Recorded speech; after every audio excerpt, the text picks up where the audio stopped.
வணக்கம் ரசிகர்களே, நான் உங்கள் மோகன் பேசுகிறேன். தெருக்கூத்து வீடியோக்கள் தொடர்ந்து உங்களை வந்தடைய இந்த சிகப்பு கலரில் உள்ள சப்ஸ்கிரைப் பட்டனை கிளிக் செய்து அருகில் உள்ள பெல் பட்டனையும் கிளிக் செய்தால் மட்டுமே வீடியோக்கள் தொடர்ந்து உங்களை வந்தடையும். நன்றி. நமக்கெல்லாம் கைக்கு கை பானமா நின்று நம்ம மாதிரி நாடக நடிகர்களுக்கெல்லாம் ஒரு ஒரு வலதுகை படிகளுக்கிற பரமசிவன் இல்லையா? நடிந்து போன கலைஞர்களை எல்லாம் வாழ வைக்கக்கூடிய ஒரு நல்ல உள்ளம் கொண்டவர். ஆயிரத்தில் ஒருவன் எம்ஜிஆர் பேர் எடுத்தார். உண்மையில நமக்கு கந்தசாமி கவுண்டர் அவருடைய தலைமையில் பல ஊர் நடிகர்கள் எல்லாம் ஒன்று திரட்டி வெகு சிறப்பான முறைகளில் இன்று நடத்தக்கூடிய நாடகம் சின்ன அசுரன் பிறப்பு இப்பேர் கொண்ட இந்த கதையில் இந்த சிறப்பான ஒரு நாடகத்தில் யாரு மன்னாதி மன்னன் குடமுடி வேந்தன்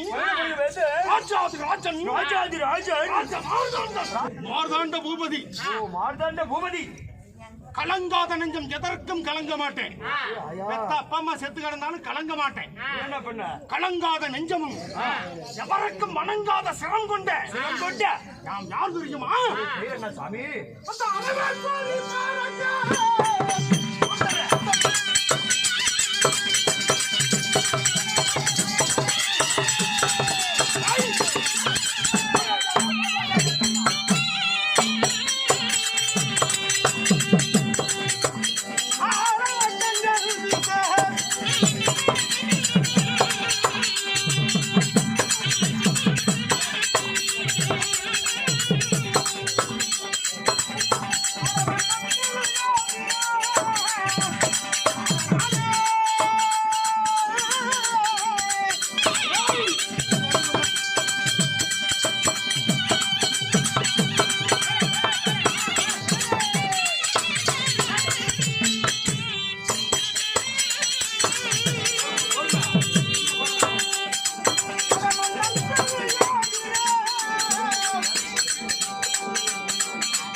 அந்த டெல்லி என்னும் சொல்லக்கூடிய அஸ்தினாபுரம் எங்களுடைய நாடு.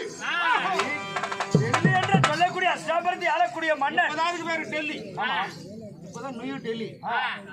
ஆரம்பத்துல அந்த தலைநகரம் பேரு அஸ்தினாபுரம். அஸ்தினாபுரத்தை உடைத்தன் கீழாக ஆட்சி செய்து வந்த கூட என் பரம்பரை எப்படி உங்களுடைய பரம்பரை என் தந்தையோடு பிறந்தவர்கள் 3 பேர். யார் யார்?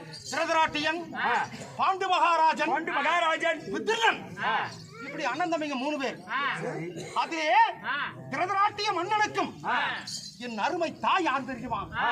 என்னை 10 மாதம் 100 மாதமாக சிறை வைத்து என்னை பெற்றாலே என் தாய். தாய் என் தாய்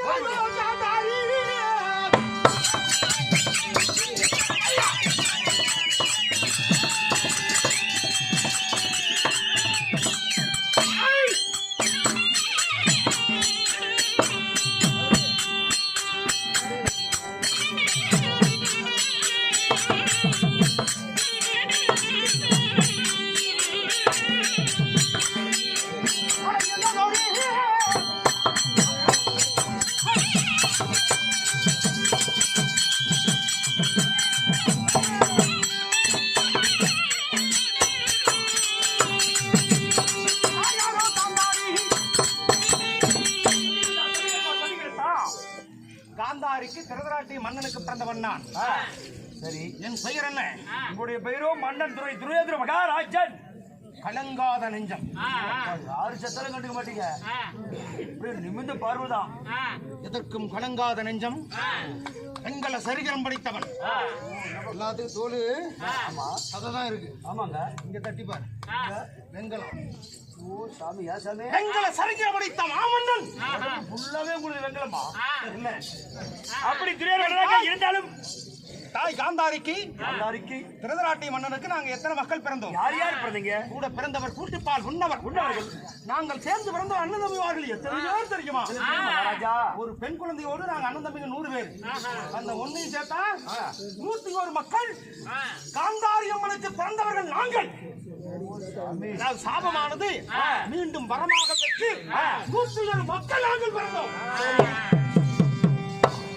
அப்படி 101 மன்னராக நீங்கள் பிறந்திருந்தாலும் அதை பத்தி எடுத்து சொன்னா கொஞ்சம் நேரமா, ஏன்னா வருஷம் வந்து சொல்லிட்டு இருக்கிறான். கலந்தாரியுடைய காந்தாரி கதை சொன்னா, குழந்தை பெற்ற கதை சொன்னா இருந்தாலும் இந்த துரியோதனன் நான் மன்னனாக குடும்பத்தின் தலைவனாக பிறந்தாலும் எனக்கு கல்யாணமாகிவிட்டது. நாளைக்கு மனைவி பெயர் என்னங்க? என் மாலையிட்ட என் மனைவியின் பெயர் வான்மதி பெருந்துருவான். என்ன பேரு? வான்மதி பெருந்துருவான். பெரிய குடும்பத்துல வாக்குப்பட்டதனால பெருந்தன்மைக்குடையவள் வான்மதி பெருந்துருவா அப்படி என்று என் மனைவி பேர். எனக்கு 64 குழந்தைகள். நேரற்ற எதிரிகள் யார்? எதிரியா? என் பங்கும் பகையாளி, பாதி நான் சத்ராதி, இன்னும் எதிராளி. எனத்தான் இருக்கிறாரே கண்டவனுக்கு பிறகு தொண்டு சிறுக்கு பசங்க, அந்த பஞ்ச பாண்டவர் என் ஜன்ம எதிரி.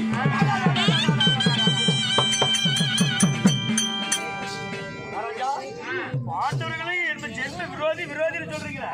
உங்களுக்கு அவர்களுக்கு பகை வந்த காரணம் என்ன? என் தந்தையோடு பிறந்தவர் 3 பேர். யாரான்னு சொன்னேன். அதுல எங்க சித்தப்பா பசங்க 5 பேர். தரும, பீமா, அர்ஜுனன், நகுலன், சகாதேவன். அந்த பாண்டவருக்கும் எங்களுக்கு ஏன் போட்டி? எதனால் போட்டி? இந்த நாட்டுக்கு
பாண்டவரை இந்த கையினால் பகடியாடி காடுமணம் ஓட்டி வைத்தேன். சூது சொக்கட்டான் ஆடி 12 வருட வனவாசம், ஓராண்டு ஐயாத வாசம். எல்லாம் எதுக்காக? இந்த நாட்டை நான் ஒருத்தனே ஆளணுங்கிற ஒரு நல்ல எண்ணத்துல. எப்படி நல்ல எண்ணம் பத்தியா? இந்த மாதிரி எண்ணம் யாருக்காவது வருமா? இந்த கூட்டத்துல யாருக்குமே வராதுங்க. பாண்டவர் உயிரோடு இருந்தால் பாகப்பிரவனை வரும், பங்கு கேட்பார்கள் பங்கை தினம். எனக்கு சற்று பயமாக உள்ளது. அதாவது கலந்தாரியுடன் என்னுடைய மகனாகிய லக்னகுமாரனுக்கு கல்யாணம் பண்ணி வைக்கிறான்னு சொல்லி என் தங்கை மகளாகிய துச்சடை, அந்த துச்சடைய மகளாகிய கலந்தாரிய கல்யாணம் பண்ணி தந்திரமான முறையில பாண்டவருடைய மகனை கல்யாணம் பண்ணிட்டான்னு சொல்லி நாங்க எங்குமே போய் எட்டி பார்க்கல.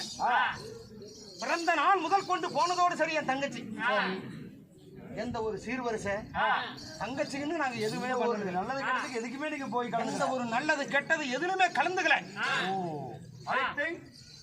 என்ன செய்யலாம், என்ன யோசனை செய்யலாம், என்ன செய்து பாண்டவரை அழிக்க என்ன வழி என்பதை என் மாமனை கூப்பிட்டு கேட்கணும். அதுக்கு நான் அழைத்தேன் என்று என் மாமன் சகுனி மாமனை அழைத்து வருகிறேன்.